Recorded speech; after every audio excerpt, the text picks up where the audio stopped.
नमस्कार साथियों। बेस्ट ज्ञान चैनल पर मैं बीरम सिंह आप सभी का स्वागत करता हूं। आज के इस वीडियो में हम देखेंगे 8 से 14 फरवरी 2021 के रोजगार और निर्माण न्यूज़पेपर के लेटेस्ट अंक का रिव्यू। वीडियो में दी गई जानकारी आपको उपयोगी लगे तो प्लीज़ लाइक ज़रूर कर दीजिएगा। इस वीडियो के माध्यम से सप्ताह भर की न्यूज़, करंट अफेयर्स, सरकारी नौकरी और योजनाओं के बारे में हम चर्चा करेंगे। वीडियो का PDF आपको मिल जाएगा हमारे टेलीग्राम ग्रुप पर। बेस्ट ज्ञान करके आप सर्च कर सकते हैं, हमारा टेलीग्राम ग्रुप आपको मिल जाएगा। लिंक फेसबुक, टेलीग्राम और व्हाट्सएप ग्रुप की इस वीडियो के नीचे डिस्क्रिप्शन में भी दी हुई है, वहाँ से भी आप डाउनलोड कर पाएंगे इस पेपर के PDF को। हर शहर सुंदर, स्वच्छ तथा सभी बुनियादी सुविधाओं से युक्त होगा। मुख्यमंत्री शिवराज सिंह चौहान ने विभिन्न जल प्रदाय योजनाओं का वर्चुअल लोकार्पण किया और उसी कार्यक्रम में यह बात कही है 5 फरवरी 2021 को। 142 करोड़ की 7 योजनाओं का भूमि पूजन मुख्यमंत्री ने किया। याद रखिए, एशियन डेवलपमेंट बैंक और वर्ल्ड बैंक इन योजनाओं के लिए सहायता दे रहा है। मुख्यमंत्री शिवराज सिंह चौहान ने ADB योजना में नगर परिषद धामनोद की 19 करोड़ 55 लाख रुपए, नगर परिषद जयरुन खालसा की 21 करोड़ 50 लाख रुपए, कारी की 20 करोड़ 29 लाख रुपए, लिघोरा खास की 20 करोड़ 52 लाख रुपए। ये सभी योजनाएं जो है एशियन डेवलपमेंट बैंक के सहयोग से चल रही है। वही वर्ल्ड बैंक के सहयोग से जो योजनाएं चल रही है, नगर परिषद बड़ा मलहरा, सेवड़ा, नई गढ़ी, यहाँ पर चल रही है। इन सभी योजनाओं का भूमि पूजन मुख्यमंत्री ने किया। शहरों में हर घर को मिलेगा स्वच्छ पानी। कार्यक्रम में नगरीय विकास और आवास मंत्री श्री भूपेंद्र सिंह ने कहा कि हर घर तक स्वच्छ नल का जल पहुंचाया जाएगा।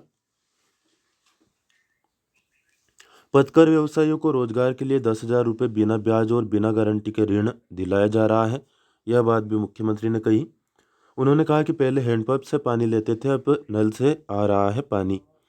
225 करोड़ की 12 योजनाओं का लोकार्पण मुख्यमंत्री ने किया है अलग अलग नगर परिषदों में। पहले हमने बात की थी भूमि पूजन की और अब बात कर रहे हैं लोकार्पण की।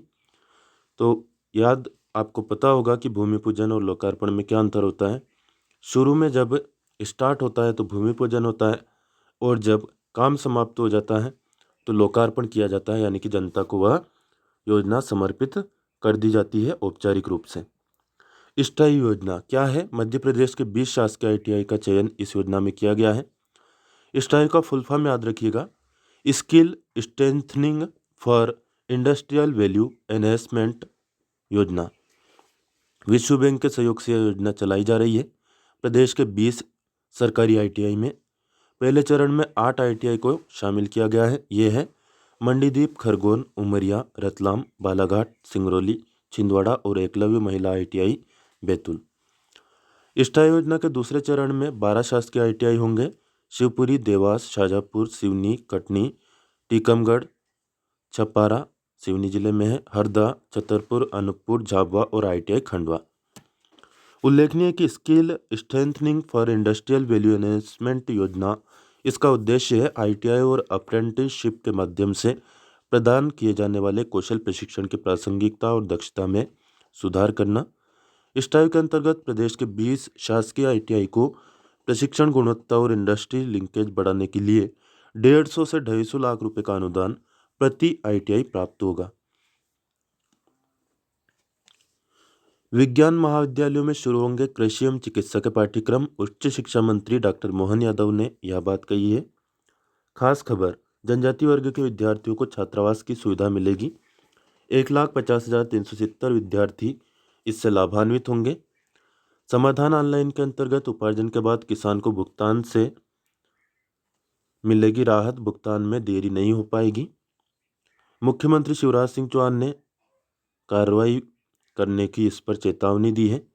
श्री चौहान ने नीमच जिले के श्री रामेश्वर लाल के प्रकरण में निर्देश दिए कि पशु मृत्यु पर समय सीमा में बीमा क्लेम हितग्राही को दिलाना सुनिश्चित किया जाए। प्रकरण में श्री रामेश्वर की भैंस की मृत्यु होने पर उन्हें 3 वर्ष में भी भुगतान नहीं हुआ था, अब उन्हें भुगतान किया गया है। इसी प्रकार भिंड जिले के एक प्रकरण पर तत्कालीन CO जनपद पंचायत को निलंबित करने के निर्देश दिए। प्रकरण में हितग्राही को शौचालय निर्माण के पैसे नहीं मिले थे। टीकमगढ़ के आवेदक श्री दलपत सिंह रायकवार के प्रकरण में श्री चौहान ने निर्देश दिए कि बच्चियों के लापता होने के प्रकरण में जब तक बच्ची वापस न मिल जाए तब तक प्रकरण को क्लोज न किया जाए। मध्य प्रदेश में कर संग्रहण के लिए मिशन मोड में कार्य करने के निर्देश मुख्यमंत्री शिवराज सिंह चौहान ने दिए। जीएसटी से 4542 करोड़ रुपए मिलेंगे, जिसमें से 3866 करोड़ रुपए प्राप्त भी हो चुके हैं। कोरोना संकट काल में अब बड़ी राहत है। बैठक में बताया गया कि वैट संग्रहण में प्रदेश में जनवरी माह की प्राप्ति गत वर्ष की तुलना में 17% अधिक है। आगामी माहों में भी अधिक संग्रहण का अनुमान है। इसी प्रकार आबकारी आय में भी वृद्धि हुई है। स्टाम्प और पंजीयन शुल्क में भी 94% राजस्व वृद्धि हुई है। खनिज आय में 20 से 30% की वृद्धि हुई है। महानगरों के साथ नगरपालिका और ग्राम पंचायतों का रोड मैप बनेगा। मुख्यमंत्री शिवराज सिंह चौहान ने सागर जिले के रोड मैप 2026 की समीक्षा करते हुए यह बात कही है। बुंदेलखंड क्षेत्र में सागर एक प्रमुख नगर है, इसका विकास किया जाएगा। समीक्षा बैठक में कलेक्टर श्री दीपक सिंह ने प्रेजेंटेशन के माध्यम से रोड मैप के बारे में विस्तार से जानकारी दी। निर्भया सागर ऐप भी तैयार किया। निर्भया सागर ऐप जो है यह महिलाओं के लिए पैनिक बटन की सुविधा इसमें है। इस ऐप को स्मार्ट सिटी के कमांड एंड कंट्रोल सेंटर से संचालित किया जाएगा। स्वच्छता रैंकिंग में प्रथम 10 में आने का करे प्रयास। मुख्यमंत्री ने सागर जिले को स्वच्छता सर्वेक्षण रैंकिंग में प्रथम 10 में आने के प्रयास करने के निर्देश दिए। उन्होंने कहा कि इसके लिए सभी को टीम भावना से मिलकर काम करना होगा। आहार ऐप से जरूरतमंदों को भोजन पहुंचाने के निर्देश मुख्यमंत्री ने दिए। ऐप का नाम याद रखिएगा, आहार ऐप, जो किसी समारोह या घर में बचे हुए भोजन की जानकारी इस ऐप पर अपलोड की जा सकती है, जिसे एनजीओ के माध्यम से जरूरतमंदों को पहुंचाया जा सकता है। शहर में एक पार्क ऐसा बनेगा सागर शहर में जो कि शहर की पहचान बने। एलिवेटेड कॉरिडोर का कार्य समय से पूरा करने के निर्देश भी मुख्यमंत्री ने दिए। सो हेल्थ एंड वेलनेस सेंटर का भी शुभारंभ किया। आयुष राज्य मंत्री श्री रामकिशोर कावरे ने मंत्रालय से प्रदेश के सो हेल्थ एंड वेलनेस सेंटर का ऑनलाइन शुभारंभ किया। मंत्रियों के नाम अक्सर परीक्षाओं में पूछ लिए जाते हैं, याद रखिएगा। सभी मंत्रियों के नाम आपको पता होना चाहिए।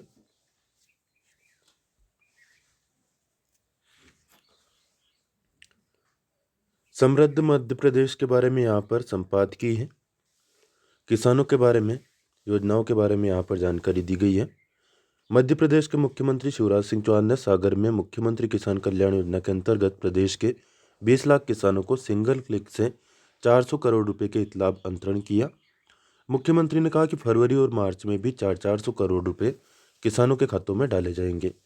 मुख्यमंत्री ने कहा कि प्रधानमंत्री श्री नरेंद्र मोदी ने प्रधानमंत्री किसान सम्मान निधि योजना शुरू कर किसानों के खातों में 6-6 हज़ार रुपये डालने की शुरुआत की थी। राज्य शासन ने 78 लाख किसानों की सूची केंद्र शासन को भेजी है और निर्णय लिया गया कि किसानों के खातों में 2 किस्तों में 4,000 रुपये एक्स्ट्रा डाले जाएं। सरकार ने किसानों के खाते में राशि डालने में कोई भेदभाव नहीं किया है, चाहे आधा एकड़ का किसान हो या 1 एकड़ का। सभी को दोनों योजनाओं में साल में 10,000 रुपये खाते में डाले जा रहे हैं।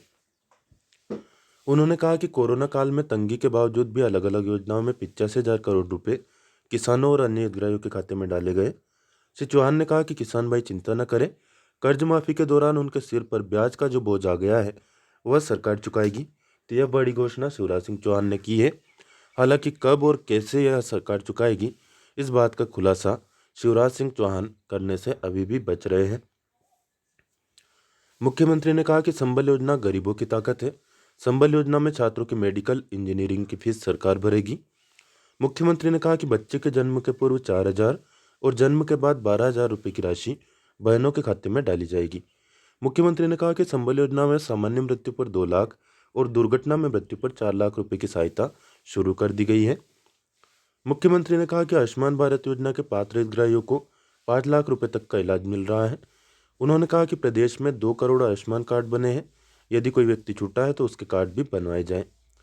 मुख्यमंत्री ने कहा कि 3 साल के अंदर हर गांव में पाइपलाइन बिछाकर नल से पानी घर घर पहुंचाया जाएगा। अब हमारी बेटियों को गांव में हैंडपंप और कुआं से पानी लाने से निजात मिलेगी।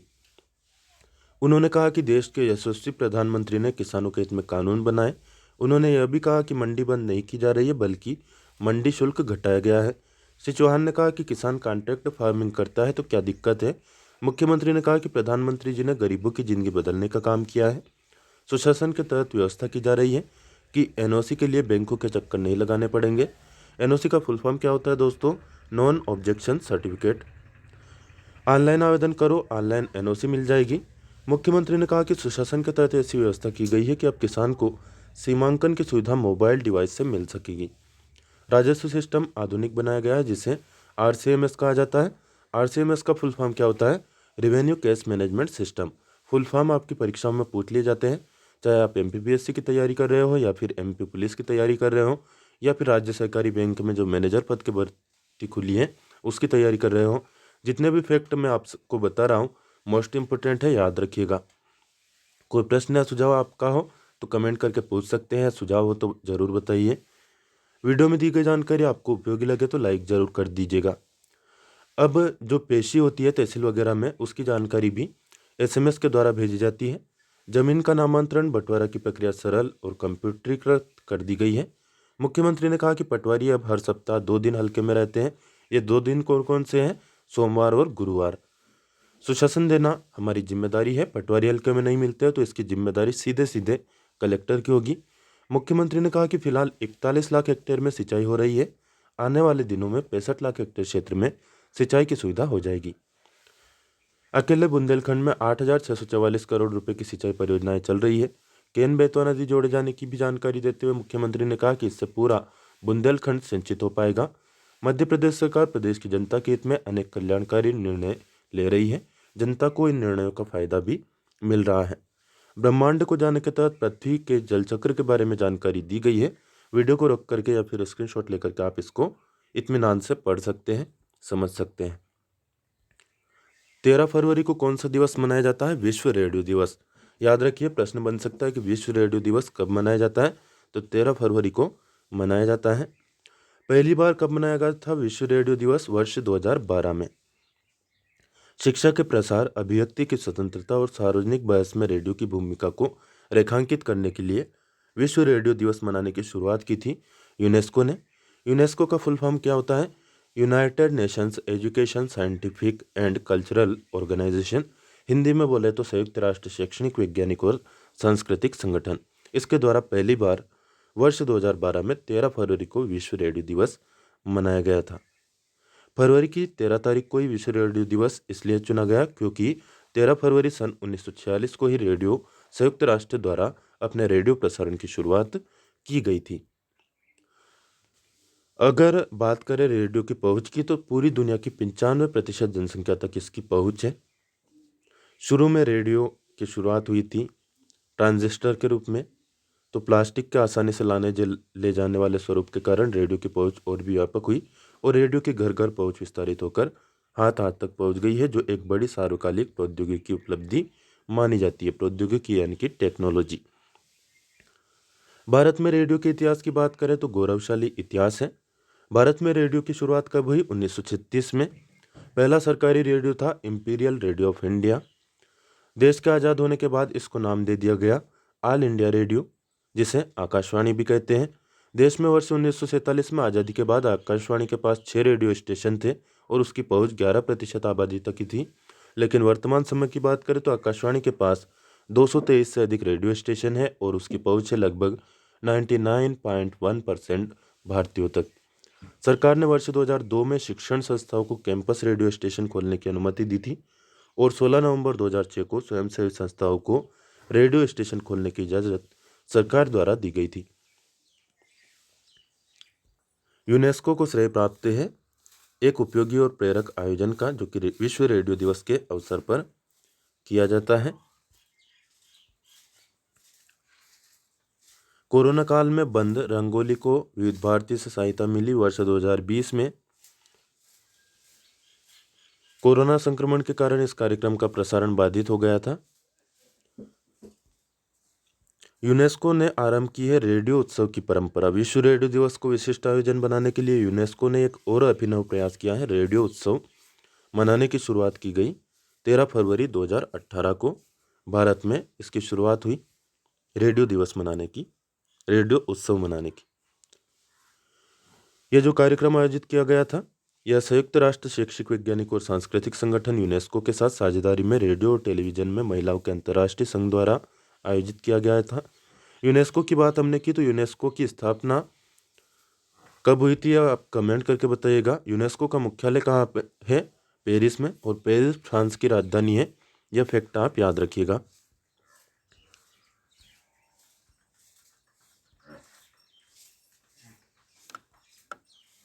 विश्व रेडियो दिवस 2018 का विषय क्या था? रेडियो और खेल। विश्व रेडियो दिवस पर महिलाओं की स्थिति पर भी विमर्श होता है।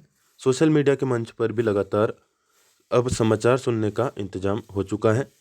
आकाशवाणी केंद्र भोपाल से वर्ष 2017 में विश्व रेडियो दिवस के मौके पर समाचार प्रभाग ने अपने रीजनल बुलेटिन को सोशल मीडिया के मंच पर प्रस्तुत किया था। चलिए आगे बढ़ते हैं और देखते हैं क्या कुछ खास है इस पेपर में आगे। विज्ञप्ति पर नजर डालें तो एमपी पावर मैनेजमेंट कंपनी ने कॉन्ट्रैक्ट के आधार पर जबलपुर में चिकित्सा अधिकारी के 2 पद और स्टाफ नर्स के 3 पदों के लिए जॉब कॉन्ट्रैक्ट पर अनुबंध के आधार पर 1 वर्ष की अवधि के लिए क्रमशः प्रतिमाह राशि ₹50,000 और 20,000 मात्र पर आवेदन आमंत्रित किए हैं। लास्ट डेट है 20 फरवरी शाम 5:30 बजे। डाक या व्यक्तिगत रूप से जमा कर सकते हैं आवेदन का जो फॉर्म है वह कंपनी की वेबसाइट www.mppmcl.com से डाउनलोड किया जा सकता है। बाकी निविदा जो है वह हम देखते नहीं है, इसमें केवल काम की जानकारी जो कि प्रतियोगी परीक्षाओं के विद्यार्थियों के लिए, आम जनता के लिए है, उस पर हम ध्यान देते हैं। टेंडर ठेकेदार के लिए ज़्यादा उपयोगी होते हैं। ठेकेदार तो इसके लिए पेपर ले ही सकते हैं। खास तौर पर हमारा प्रयास है कि जो बच्चे जिन तक पेपर नहीं पहुंच पाता है रोजगार निर्माण का, वह आसान सरल भाषा में समझाने का प्रयास मैं करता हूं। कार्यालय संभागीय संयुक्त संचालक ने यह विज्ञापन जारी किया है। शहडोल संभाग में 39 आंगनवाड़ी कार्यकर्ता और 52 आंगनवाड़ी सहायिका और 1 मिनी कार्यकर्ताओं के पदों के लिए। शहडोल जिले की इन तहसीलों में पदों की संख्या आप देख सकते हैं। जैसे कि आंगनवाड़ी कार्यकर्ता के पद है 4, सहायिका के पद है 1। सुहागपुर में 10 पद आंगनवाड़ी कार्यकर्ता के हैं और 3 पद सहायिका के हैं। जयसिंह नगर में 6 पद कार्यकर्ता के हैं, 11 पद सहायिका के हैं। ब्योहारी में 1 पद कार्यकर्ता, 2 सहायिका। पाली में 2 कार्यकर्ता और 1 सहायिका। बुढ़ार में 2 कार्यकर्ता और 4 सहायिका की जरूरत है।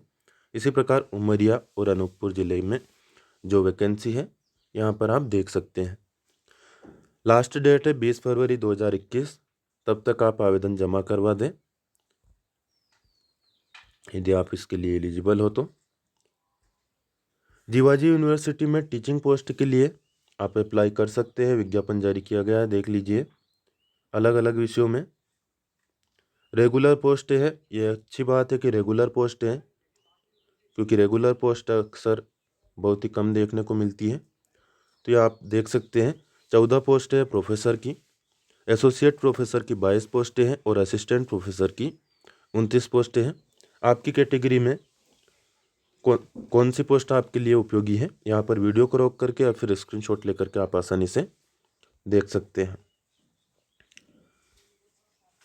फीस की बात करें तो 1,000 रुपये ओपन कैटेगरी के लिए और रिजर्व कैटेगरी के लिए 500 रुपये फीस रहेगी। विस्तार से जानकारी आप देख सकते हैं www.jivaji.edu ये वेबसाइट है। यहाँ पर जा कर के ऑनलाइन आवेदन आप बाय पोस्ट भेज सकते हैं। 8 मार्च या उससे पहले आपको अप्लाई करना है।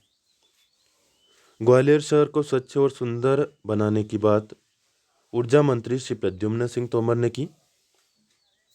पद यात्रा यहाँ पर इन्होंने 2 दिनों की है। ऊर्जा मंत्री श्री प्रद्युम्न सिंह तोमर ने स्वच्छता के लिए भी ये समर्पित व्यक्ति हैं। मुख्यमंत्री ने एक पुस्तक का विमोचन किया। पुस्तक का नाम याद रखना है, परीक्षाओं में प्रश्न बनते हैं कि कौन सी पुस्तक किस लेखक की है। बिकॉज इंडिया कम्स फर्स्ट ये पुस्तक का नाम है। इसके लेखक कौन है? हमने अभी बताया कौन है, राम माधव, जो कि बीजेपी नेता है। पुस्तक में भारत मात्र एक भौगोलिक इकाई नहीं है, अपितु हजारों हजार वर्षों के गंभीर चिंतन का प्रभाव है। इस बारे में जानकारी दी गई है। राजनीतिक स्वतंत्रता तो मिल गई, पर मानसिक और वैचारिक दासता से मुक्ति के लिए बात इस पुस्तक में की गई है। पुस्तक में बहुत सारे दुर्लभ लेख हैं। राम जन्मभूमि, जम्मू कश्मीर, लोकतंत्र, संविधान, महात्मा गांधी, डॉक्टर भीमराव अंबेडकर आदि पर महत्वपूर्ण लेख इसमें संग्रहित हैं। राष्ट्रहित सर्वोपरि है, यह पुस्तक का संदेश है। सीएए, एनपीआर, कृषि सुधार कानून, देश की सीमाओं की रक्षा के लिए उठाए गए कदम, इनके बारे में भी महत्वपूर्ण जानकारी इस पुस्तक में दी गई है। माखनलाल चतुर्वेदी पत्रकारिता विश्वविद्यालय के कुलपति श्री के.जी. सुरेश के साथ पुस्तक पर चर्चा के दौरान श्री राम माधव ने कहा कि कोविड के बाद विश्व एकदम अलग होगा। लक्ष्यों की पूर्ति समय सीमा में करना सुनिश्चित करें। गृह मंत्री डॉक्टर नरोत्तम मिश्रा ने विभागीय समीक्षा में यह बात कही। उन्होंने निर्देश दिए कि विभागीय अल्पकालीन, मध्यकालीन और दीर्घकालीन लक्ष्यों को तय समय सीमा में पूरा करने के लिए लगातार मॉनिटरिंग करें। उन्होंने पुलिस में 4,200 रिक्त पदों पर भर्ती प्रक्रिया की समीक्षा की। बैठक में प्रदेश में विभागीय अधोसंरचना विकास कार्यों के साथ ही पुलिस आवास निर्माण के कार्यों की भी समीक्षा की गई। साथ ही निर्देशित किया कि माफियाओं के विरुद्ध सख्त कार्रवाई निरंतर जारी रखा जाए। उन्होंने कहा कि माफियाओं का समूल नाश करना जरूरी है। गृह विभाग को 77 अरब रुपए का बजट प्राप्त हुआ है, इस बात की जानकारी भी दी गई। एमओआई अस्पताल को मॉडल अस्पताल बनाएंगे, मुख्यमंत्री शिवराज सिंह चौहान ने यह बात कही। प्रतिदिन 5,000 से अधिक गरीबों का इलाज यहां पर मुफ्त में होता है।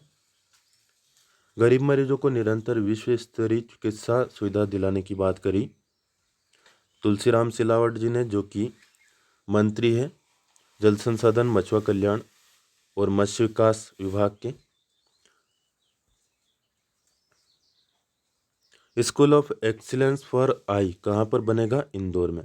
एमजीएम मेडिकल कॉलेज इंदौर के school of excellence for I के लिए बजट आवंटन में वृद्धि के निर्देश देने के लिए अनुरोध किया मुख्यमंत्री शिवराज सिंह चौहान से श्री सिलावट ने। वार्षिक 10,000 शल्यक्रिया यानी कि ऑपरेशन का लक्ष्य यहाँ पर है। रबी उपार्जन की बात करें तो तैयारियों की समीक्षा मुख्यमंत्री शिवराज सिंह चौहान ने करी और भुगतान में विलंब न हो, इस बारे में निर्देश दिए हैं। 22 मार्च से होगा गेहूं का उपार्जन, जो 20 फरवरी तक चलेगा। 125 लाख मीट्रिक टन गेहूं के उपार्जन का इस बार अनुमान है। गेहूं का समर्थन मूल्य रहेगा 1975 रुपये। एक भी किसान का भुगतान न होना अपराध होगा और जिम्मेदार से उसकी पूरी वसूली की जाएगी, यह बात मुख्यमंत्री शिवराज सिंह चौहान ने कही है। चना, मसूर और सरसों का उपार्जन 15 मार्च से होगा और 15 मई तक चलेगा। इस बार इनका पूरा उपार्जन मार्कफेड के द्वारा किया जाएगा। चने का समर्थन मूल्य है 5100 रुपये, सरसों का 4,650 रुपये और मसूर का समर्थन मूल्य है 5,100 रुपये प्रति क्विंटल। चने का उपार्जन 14.51 लाख टन, मसूर का 1.37 लाख टन और सरसों का 3.90 लाख टन अनुमानित है। स्व सहायता समूह की मदद भी ली जाएगी उपार्जन कार्य में। 39 उपार्जन केंद्रों पर स्व सहायता समूह और कृषि उत्पादक समूह लगभग 9,78,526 क्विंटल गेहूँ उपार्जित किया गया है था पिछले वर्ष, जो कि कुल उत्पादन का था 3%। मध्य प्रदेश में होम स्टे योजनाओं ने पर्यटकों को लुभाया है। सस्टेनेबल टूरिज्म की दिशा में पहल की गई है।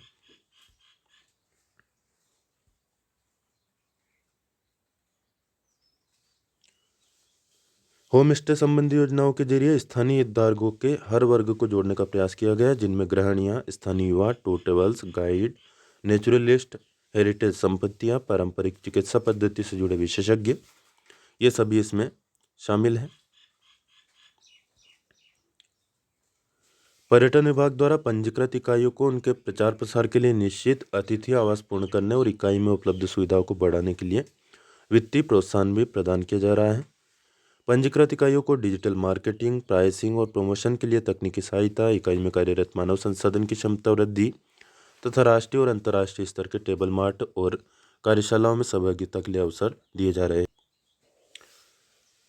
जन सहयोग से करे पोलियो का खात्मा, राज्य स्तरीय अभियान में मुख्यमंत्री शिवराज सिंह चौहान ने ये बातें कही।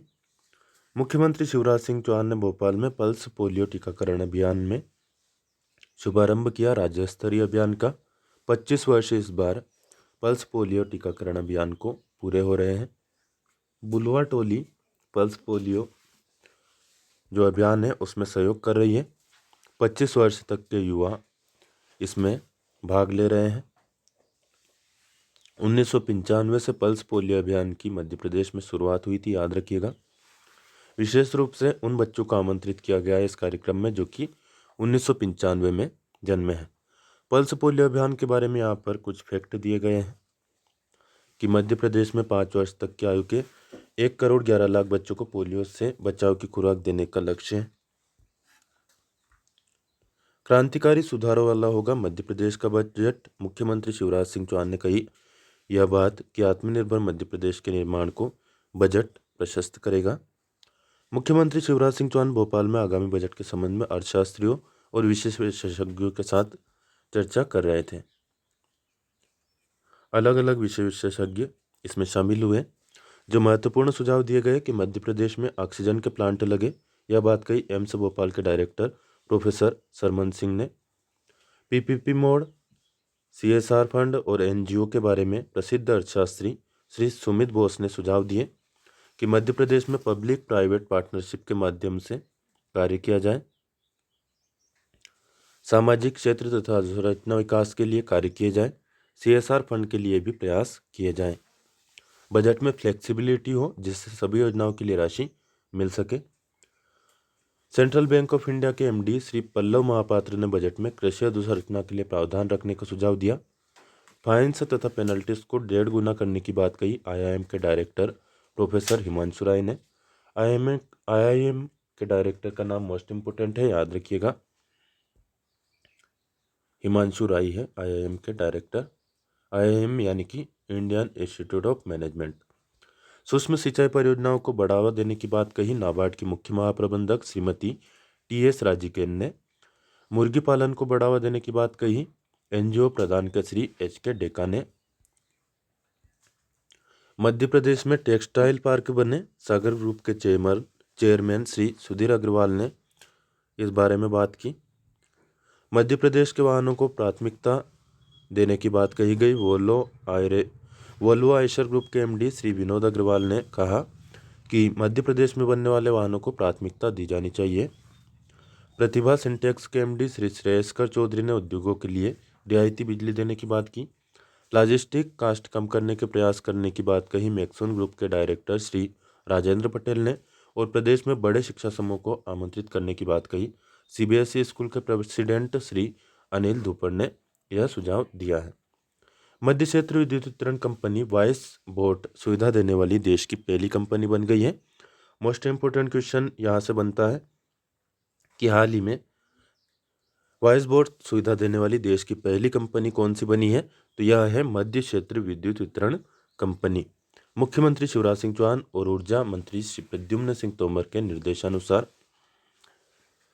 यह मिसाल कायम की गई है गुणवत्तापूर्ण विद्युत आपूर्ति और बेहतर उपभोक्ता सेवा प्रदान करने की दिशा में।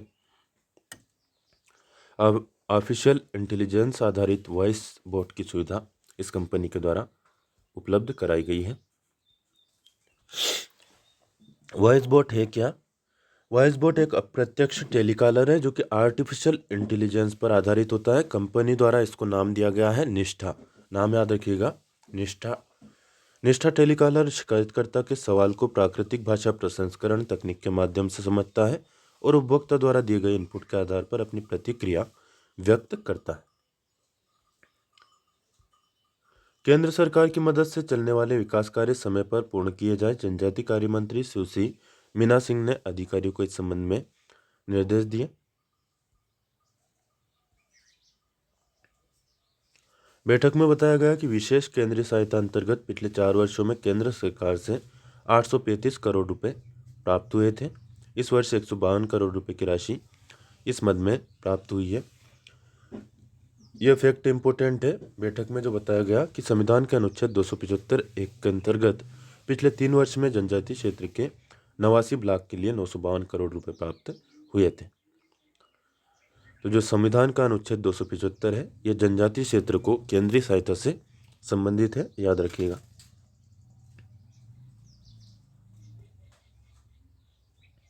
शालाओं और महाविद्यालयों में किया जाएगा एनसीसी का विस्तार।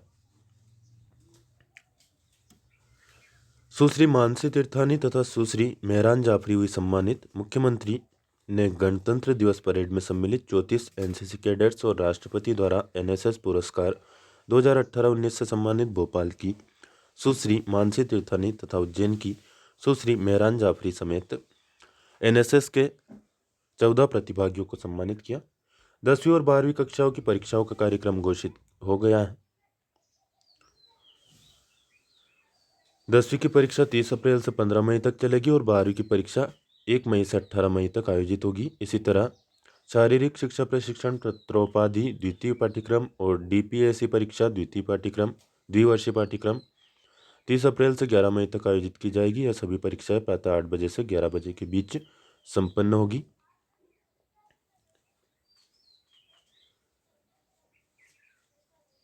हायर सेकेंडरी परीक्षा में केवल वाणिज्य संकाय के विषयों तथा हाईस्कूल परीक्षा में प्रायोगिक विषयों को छोड़कर शेष विषयों में नियमित और स्वाध्याय छात्रों के लिए प्रश्न पत्र 100 अंकों का होगा, किंतु नियमित छात्रों को 100 अंक के प्राप्तांक का 80% अधिभार और स्वाध्याय छात्रों को 100 अंकों के प्राप्तांक अंक सूची में प्रदर्शित किए जाएंगे। परीक्षा का पूरा कार्यक्रम आप डाउनलोड कर सकते हैं मंडल की वेबसाइट पर जाकर के। वेबसाइट है www.mpbsc.nic.in। Ratlam Mumbai Delhi expressway mega integrated textile reason किया जाएगा विकसित। मुख्यमंत्री शिवराज सिंह चौहान ने यह बात कही। बहुआयामी विकास योजना के रोड मैप 2021-26 का प्रेजेंटेशन मुख्यमंत्री शिवराज सिंह चौहान ने देखा। रतलाम में कलेक्टर सभा कक्ष में आत्मनिर्भर रतलाम की बहुआयामी विकास योजना के रोड मैप 2021-26 का प्रदर्शन मुख्यमंत्री ने देखा। मुख्यमंत्री ने रतलाम मुंबई एक्सप्रेसवे पर 18,000 करोड़ रुपए के निवेश से mega integrated textile reason for apparel की कार्ययोजना को आगे बढ़ाने के निर्देश दिए। उन्होंने कहा कि रतलाम के इस नए निवेश क्षेत्र में लगभग 1800 हेक्टेयर भूमि की आवश्यकता दर्शाई गई है, जिसमें 256 हेक्टेयर भूमि निजी है। निजी क्षेत्र की भूमि पब्लिक प्राइवेट पार्टनरशिप यानी कि पीपीपी मोड पर विकसित की जाएगी। इस निवेश से 24,000 लोगों को रोजगार मिलने वाला है। बैठक में रतलाम कलेक्टर श्री गोपाल डांड ने रतलाम के विकास रोड मैप का प्रस्तुतिकरण किया। उन्होंने बताया कि दिल्ली मुंबई रेलवे मार्ग पर रतलाम महत्वपूर्ण जंक्शन है। यहाँ से पीथमपुर की दूरी 100 किलोमीटर और इंदौर हवाई अड्डे की दूरी मात्र 144 किलोमीटर है। रतलाम नगर दिल्ली, मुंबई, अहमदाबाद और सूरत आदि से बहुत अच्छे तरीके से कनेक्टेड भी है। मोबाइल ऐप से नागरिक सेवाओं को प्रदान करने के निर्देश मुख्यमंत्री शिवराज सिंह चौहान ने दिए।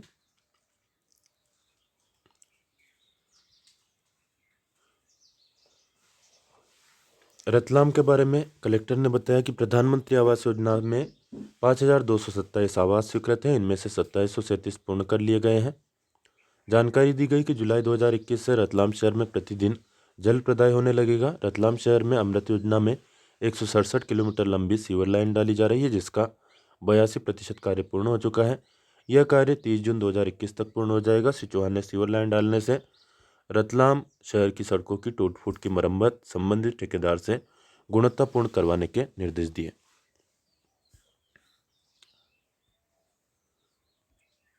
समय सीमा में करे अवैध कालीनों के नियमितीकरण की कार्रवाई। नगरीय विकास और आवास मंत्री श्री भूपेंद्र सिंह ने भोपाल में विभागीय समीक्षा करते हुए यह निर्देश दिए। पोर्टल के माध्यम से होगी आश्रय स्थलों की मॉनिटरिंग। वहीं दीनदयाल रसोई केंद्रों के संचालन में श्रम और सामाजिक न्याय विभाग को जोड़ने के निर्देश भी मुख्यमंत्री ने आवास मंत्री ने दिए।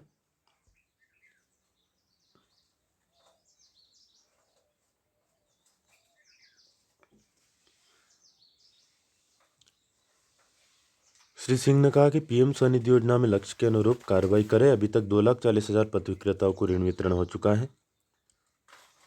सीएमओ की कार्यशाला आयोजित करने की बात भी उन्होंने कही। उन्होंने कहा कि अभी तक 450 किलोमीटर सड़कों की मरम्मत करवाई जा चुकी है। निर्धारित समय पर हो मेट्रो रेल का काम। नगरीय विकास और आवास मंत्री श्री भूपेंद्र सिंह ने कहा कि भोपाल और इंदौर मेट्रो रेल का कार्य निर्धारित समय पर हो।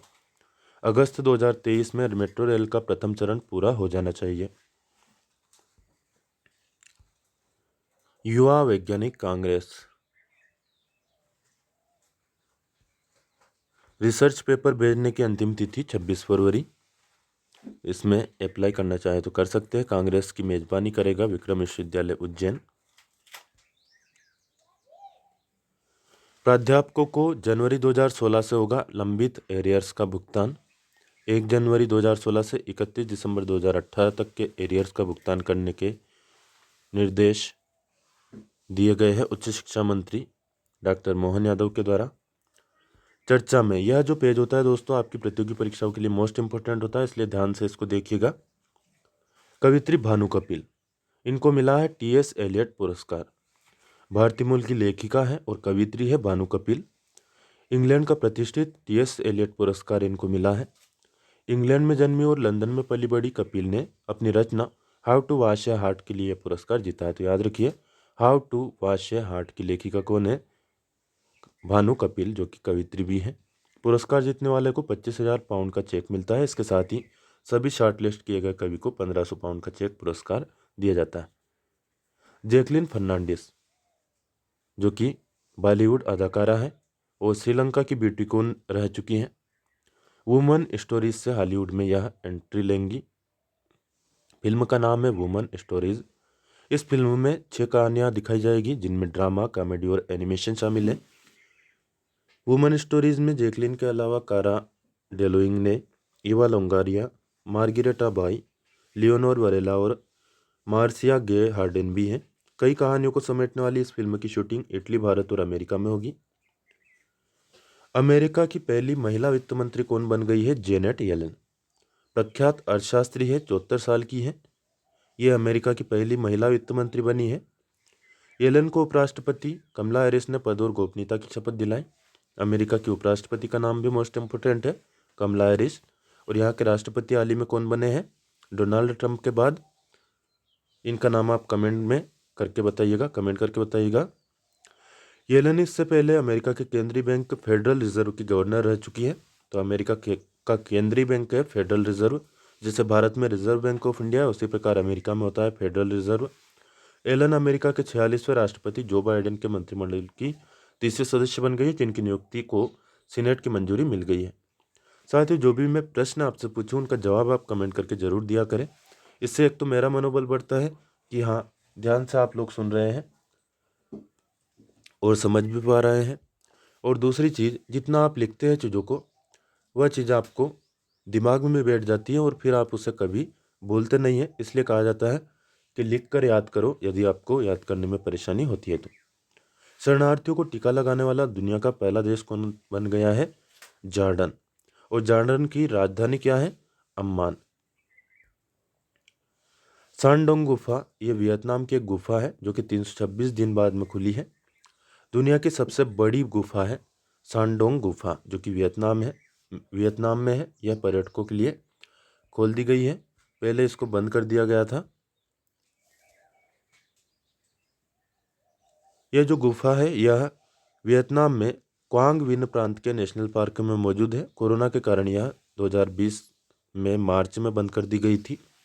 यह गुफा 9 किलोमीटर लंबी है, 200 मीटर चौड़ी है और 150 मीटर ऊंची है। इसे वियतनाम की ग्रेट वॉल भी कहा जाता है। यूनेस्को के अनुसार यह गुफा 50 लाख साल पुरानी है। इसे पहली बार 2013 में खोजा गया था। 1991 में इस गुफा को स्थानीय वनवासी हो खान ने खोजा था। मेक्सिको और अमेरिका के बीच में जो दीवार का काम शुरू किया था पुराने राष्ट्रपति अमेरिका के डोनाल्ड ट्रंप ने, जो बाइडन ने इस पर रोक लगा दी है। बाइडन ने राष्ट्रपति पद संभालने के बाद अपने कार्यकाल के पहले दिन 17 शासनादेशों पर हस्ताक्षर किए थे। खुरेलसुख उखना, ये मंगोलिया के प्रधानमंत्री थे जिन्होंने इस्तीफा दे दिया है। मंगोलिया की राजधानी है उलान बटोर। कोरोना कंट्रोल करने में ये विफल रहे और इस कारण से इस्तीफा दे दिया है। इन पर लापरवाही, अमानवीयता जैसे आरोप लगाए गए थे प्रशासन पर। खास तौर पर प्रधानमंत्री उकना ने इस्तीफा और सरकार को भंग करने का प्रस्ताव सौंपा। कोरोनाग्रस्त महिला के मां बनने के बाद अस्पताल प्रशासन ने ठंड के मौसम में पर्याप्त कपड़े नहीं दिए थे और उसके कारण यहाँ पर बहुत ज़्यादा विरोध हुआ। भारत में ऐसा स्थिति होती तो हो सकता है कि कोई खबर ही सामने नहीं आती। विशालकाय डायनासोर के जीवाश्म मिले हैं दक्षिण अमेरिका में। वैज्ञानिकों को विशाल डायनासोर के तकरीबन 100 मिलियन साल पुराने जीवाश्म मिले हैं।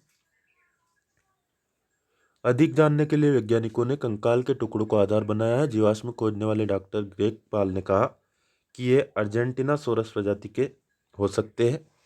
इनका वजन पूर्व में जीवित पेटागोटिट्रान प्रजाति के डायनासोर के वजन 50 से 55 टन से अधिक होने का अनुमान है। माना गया कि अधिकतम 75 टन तक के हो सकते हैं। स्मार्ट कंट्रोल रूम वेनिस में पर्यटकों की कर रहा है निगरानी। वेनिस में स्मार्ट कंट्रोल रूम के जरिए बाहर से आने वाले पर्यटकों पर निगरानी की जा रही है। नए सॉफ्टवेयर से लैस कंट्रोल रूम वेनिस में आने वाले पर्यटकों के फ़ोन डाटा का विश्लेषण करके देखता है कि उनकी गतिविधियां क्या है। इसके जरिए भीड़ नियंत्रण के अलावा अन्य डाटा भी रिकॉर्ड किए जा रहे हैं। नई प्रणाली मार्को बेटनी ने तैयार की है। यह स्मार्ट कंट्रोल ट्रॉन द्वीप पर खोला गया है। भारत में भी इस प्रकार के प्रयास किए जा रहे हैं। जापान इसमें मदद कर रहा है। ग्रीस 2 करोड़ साल पुराने पेड़ का जीवाश्म यहाँ पर मिला है। ग्रीस में एक ज्वालामुखी द्वीप है लेसोस। यहाँ पर यह दुर्लभ जीवाश्म मिला है। ये जो पेड़ है इसकी शाखाएं और जड़ें 2 करोड़ साल बाद भी सही सलामत है। लेसोस के पेट्रीफाइड यानी पाषाण हो चुके वन के प्राकृतिक इतिहास के संग्रहालय के एक प्रोफेसर ने कहा कि यह जो जीवाश्म है अच्छी स्थिति में है। जीवाश्म लकड़ी के अध्ययन से पता चलेगा कि यह किस प्रजाति का पेड़ है। यह पेड़ करीब 19 मीटर लंबा है। ब्लड हाउंड एक कार है जो कि दुनिया की सबसे तेज कार है और बिकने के लिए तैयार है। 965 किलोमीटर की रफ्तार तक यह पहुंच पाई है। अच्छा, कुछ कारें हैं जो कि 965 किलोमीटर की रफ्तार तक पहुंची है, लेकिन जो ब्लड हाउंड कार है इसकी रफ्तार 1010 किलोमीटर प्रति घंटा है, जो कि दुनिया में सबसे ज़्यादा है। यह कार अब बिकने के लिए तैयार है। मार्च 2021 तक इसे बाजार में उतार दिया जाएगा। इसकी कीमत होगी करीब 75 करोड़ रुपए। राजस्थान के पॉलिटेक्निक छात्र मयंक गौतम ने ई बाइक तैयार की है जो कि रिमोट से कंट्रोल होगी। मात्र 2 यूनिट यानी 15 रुपये की बिजली में पूरी बैटरी चार्ज हो जाएगी। जब यह चलेगी तब आवाज़ भी नहीं होगी। यह 30 किलोमीटर प्रति घंटा की रफ्तार से चलेगी। इसका वजन है 50 किलो और इसमें 250 वाट की मोटर लगी है। इसमें 130 एम्पीयर की बैटरी लगाई गई है। राजस्थान में एक अनोखा प्रयोग किया है शिक्षकों ने। क्लास को दिया एजुकेशन ट्रेन का स्वरूप। राजस्थान में जोधपुर के भोपालगढ़ ब्लॉक के कुकरडा में स्थित राजकीय उच्च प्राथमिक स्कूल को देखने दूर दूर से लोग आ रहे हैं। लॉकडाउन में स्कूल में छुट्टियां थी, ऐसे में शिक्षकों ने पेंटिंग से क्लास को एजुकेशन ट्रेन के रूप में तैयार कर दिया। यहाँ ट्रेन के डिब्बे, डबल डेकर ट्रेन, बुकिंग खिड़कियाँ और इंजन सब दिख रहे हैं। स्कूल को यह रूप देने के लिए करीब 30,000 रुपये खर्च हुए हैं। ओसेरिया प्रजाति की चींटियाँ केरल और तमिलनाडु में मिली हैं। दुर्लभ प्रजाति की ये चींटियाँ हैं। ये ओसेरिया प्रजाति की है। केरल के पेरिया टाइगर रिजर्व में इनकी खोज पंजाब यूनिवर्सिटी पटियाला के प्रोफेसर हिमेंद्र भारती के नेतृत्व वाली शोधार्थियों की टीम ने की है। पीएचडी लेवल की एग्जाम के लिए यह फैक्ट इम्पोर्टेंट है। ओसेरिया प्रजाति चींटियों की होती है और पेरिया टाइगर रिजर्व कहाँ पर स्थित है? केरल में स्थित है। ओसेरिया प्रजाति की चींटियों की खोज किसने की है? तो प्रोफेसर है हिमेंद्र भारती। इनके नेतृत्व में खोज हुई है पटियाला यूनिवर्सिटी में। इसे Jawaharlal Nehru centre for advance scientific research JNCR के जीव विज्ञानी प्रोफेसर अमिताभ जोशी के सम्मान में ओसेरिया जोशी नाम दिया गया है। गोल्डन पीकॉक अवार्ड किसको मिला है? फिल्म इनटू द डार्कनेस को मिला है। द्वितीय विश्व युद्ध की पृष्ठभूमि वाली यह फिल्म है। डेनमार्क की फिल्म है इनटू द डार्कनेस। इसको सर्वोच्च गोल्डन पीकॉक अवार्ड देने के साथ ही भारत का 51वां अंतर्राष्ट्रीय फिल्म समारोह संपन्न हो गया। 9 दिन चले समारोह में इनटू द डार्कनेस को अत्यधिक ख्याति भी मिली। इसके निर्देशन टीम के कार्य की भी सराहना की गई है। डेनिश भाषा में बनी यह फिल्म, इसको एंडर्स रिफन ने डायरेक्ट किया है। फिल्म का नाम याद रखिएगा, इनटू द डार्कनेस को मिला है golden peacock award. Indian personality of the year award से सम्मानित होंगे विश्वजीत चटर्जी। दिग्गज अभिनेता है विश्वजीत चटर्जी। दिग्गज अभिनेता है विश्वजीत चटर्जी। इनको 84 वर्ष की उम्र में गोवा में आयोजित international film festival of India में Indian personality of the year award देने की घोषणा की गई है। सूचना और प्रसारण मंत्री प्रकाश जावड़ेकर ने उक्त पुरस्कार की घोषणा की। मार्च 2021 में राष्ट्रीय फिल्म पुरस्कारों के दौरान यह अवार्ड प्रदान किया गया। मिस्र में एक सोने की जीभ वाली मम्मी मिली है। मिस्र के तपोसिरी स्मारकनामा में खुदाई के दौरान 16 प्राचीन कब्रें मिली हैं। इनमें से एक में दफन मम्मी के मुंह में सोने से बनी जीभ लगी हुई है।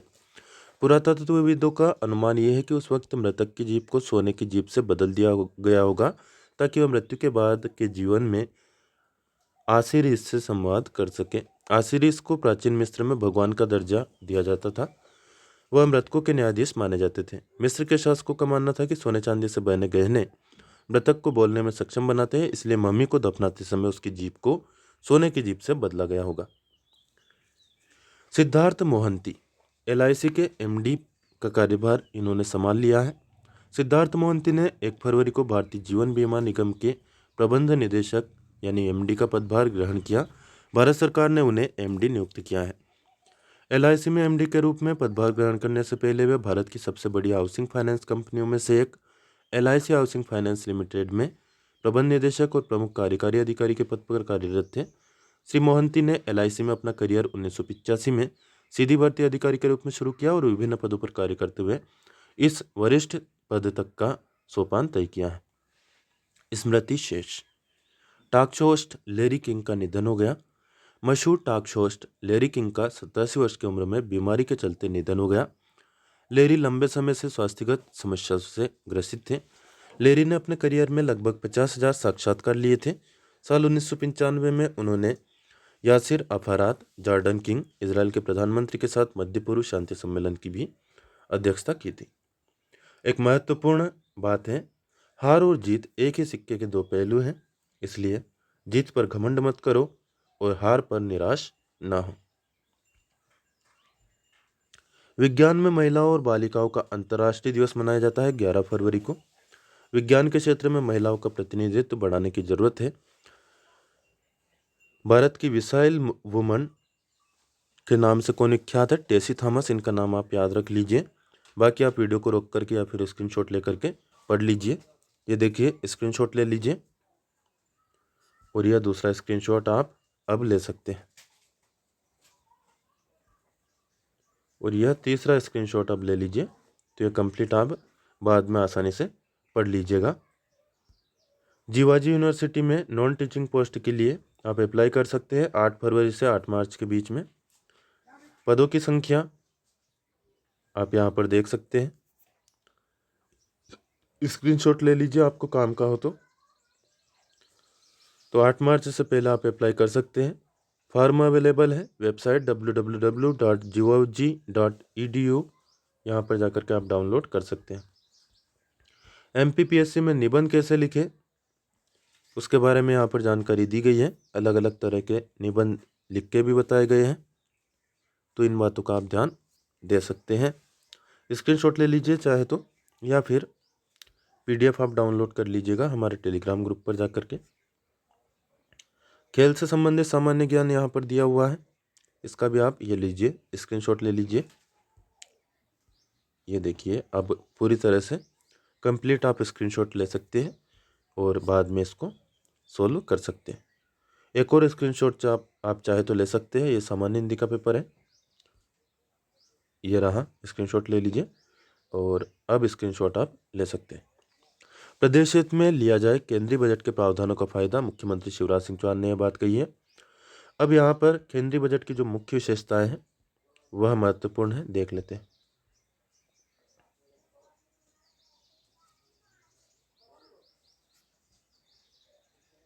केंद्रीय बजट की विशेषताएं और मध्य प्रदेश। प्रधानमंत्री आत्मनिर्भर स्वस्थ भारत योजना के लिए 64,000 करोड़ रुपए से अधिक की योजना शुरू हुई है। कोरोना वैक्सीन के लिए 35,000 करोड़ रुपए से अधिक का प्रावधान है। स्वास्थ्य सेवाओं के लिए गत वर्ष के बजट में 137% अधिक राशि मिली। लगभग 2,23,846 करोड़ रुपए का प्रावधान किया गया। भारत सरकार द्वारा नए पोषण मिशन की शुरुआत की जा रही है। पूंजीगत कार्यों के लिए लगभग 5,50,000 करोड़ रुपए का प्रावधान कर बजट में 34.5% की वृद्धि की गई है। इससे मध्य प्रदेश में इंफ्रास्ट्रक्चर के बड़े पूंजीगत कार्य कराने में लाभ मिलेगा। भारतमाला योजना में 8,000 करोड़ रुपए, इससे अटल प्रोग्रेस वे का क्रियान्वयन फास्ट ट्रैक में होगा। शहरी इलाकों के लिए भी जल जीवन मिशन शुरू किया गया है। 5 वर्ष के लिए लगभग 1,41,000 करोड़ की लागत से शहरी स्वच्छ भारत मिशन 2 शुरू होगा। 6 आधार स्तंभ है बजट के, कौन कौन से? स्वास्थ्य, भौतिक और वित्तीय पूंजीगत संरचना, आकांक्षी भारत के लिए समावेशी विकास, नव प्रवर्तन, अनुसंधान और विकास, मानव पूंजी में नवजीवन का संचार करना, ये सभी आधारभूत स्तंभ है बजट के। देखिए एक बार और देख लीजिए आधारभूत स्तंभ जो 6 है: शिक्षा, स्वास्थ्य अधोसंरचना, अर्थव्यवस्था, रोजगार, सुशासन, ये सभी केंद्रीय बजट में शामिल है। अगला पेपर जनरल इंग्लिश का यहाँ पर है, इसका भी आप चाहे तो स्क्रीनशॉट ले सकते हैं। ये रहा, और ये ज़्यादा अच्छा होगा कि आप PDF डाउनलोड कर लें। सर्व संसाधन संपन्न शालाएं होगी, आत्मनिर्भर मध्य प्रदेश की ओर बढ़ते कदम की बात मुख्यमंत्री शिवराज सिंह चौहान ने कही। स्कूल शिक्षा राज्य मंत्री सुरेंद्र सिंह परमार ने बताया कि स्कूल शिक्षा विभाग ने नई शिक्षा नीति के अनुसार सर्व संसाधन संपन्न शालाओं की स्थापना के लिए कार्य योजना बनाई है। इस कार्य योजना के तहत राज्य में 9,200 शालाओं को उच्च गुणवत्ता की शिक्षा प्रदान करने वाली विश्व स्तर की सर्व संसाधन संपन्न शाला के रूप में विकसित किया जाएगा। 9,200 स्कूलों को विकसित किया जाएगा। प्रथम चरण में वर्ष 2023 तक प्रदेश भर में 350 अत्याधुनिक भौतिक अधोसंरचना, विशिष्ट चयन प्रक्रिया से चयनित स्टाफ, उच्चतम तकनीक, गुणवत्ता उन्नयन और परिवहन सुविधा युक्त शालाओं का विकास होगा। वर्तमान में मध्य प्रदेश में ऐसी बहुत सी शालाएं जहां 60 से भी कम बच्चे हैं। ऐसी शालाओं के बच्चों को सभी प्रकार की आधुनिक सुविधाएं उपलब्ध कराने के लिए शिक्षा के क्षेत्र में आमूलचूल परिवर्तन और मध्य प्रदेश के स्कूलों को देश के अग्रणी स्कूलों के समकक्ष लाने के लिए यह महत्वाकांक्षी योजना शुरू की जा रही है। इस बात का विशेष ध्यान रखा गया है कि प्रदेश के सभी छात्रों को 15 किलोमीटर के भीतर कम से कम एक उच्च गुणवत्ता वाली सर्व संसाधन संपन्न शाला उपलब्ध हो। KG से लेकर 12वीं तक की कक्षाएं इसमें लगेगी। क्या क्या होगा शालाओं में? तो अत्याधुनिक भौतिक अधोसंरचना होगी, 100% शिक्षक सपोर्ट होगा, सर्व सुविधायुक्त प्रयोगशालाएं होंगी, पुस्तकालय के साथ स्मार्ट क्लासेज और डिजिटल लर्निंग के माध्यम से स्कूली बच्चों को शिक्षित किया जाएगा। नई शिक्षा नीति के अनुसार आर्थिक सामाजिक रूप से कमजोर वर्ग के बच्चों, विशेष रूप से दूरस्थ ग्रामीण क्षेत्रों से आने वाले छात्रों की गुणवत्तापूर्ण शिक्षा पर विशेष ध्यान दिया जाएगा। प्रत्येक शाला में यथासंभव एक इंग्लिश मीडियम का सेक्शन भी संचालित किया जाएगा। इन स्कूलों में माता पिता की सक्रिय भागीदारी होगी, उन्हें सहशिक्षक के रूप में सक्रिय किया जाएगा। सर्व संसाधन संपन्न शालाओं के लिए शाला का चयन स्थानीय, जिला पंचायत और जनपद पंचायतों के अनुमोदन उपरांत किया जा रहा है।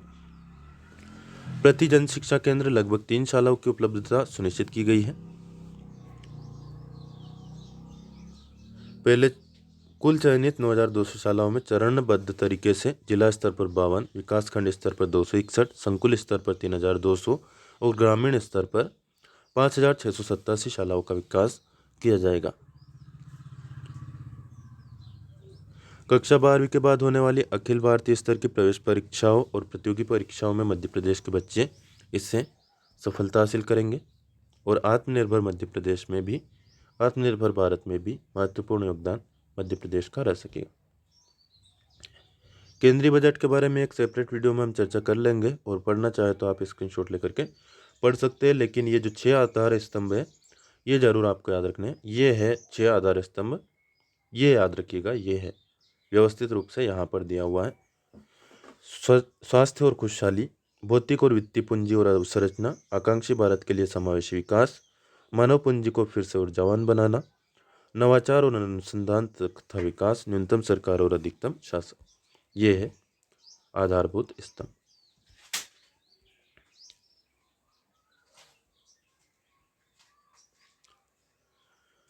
रोजगार और निर्माण के इस पेपर में पिछले सप्ताह की घटनाएं दी गई है, इनको भी आप ध्यान से पढ़ लेना PDF डाउनलोड करके। पुलिस मुख्यालय ने 15 फरवरी तक संशोधन का मौका दिया है।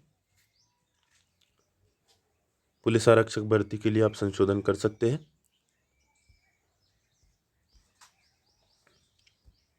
और खेल चर्चा भी आप पढ़ लीजिएगा PDF डाउनलोड करके।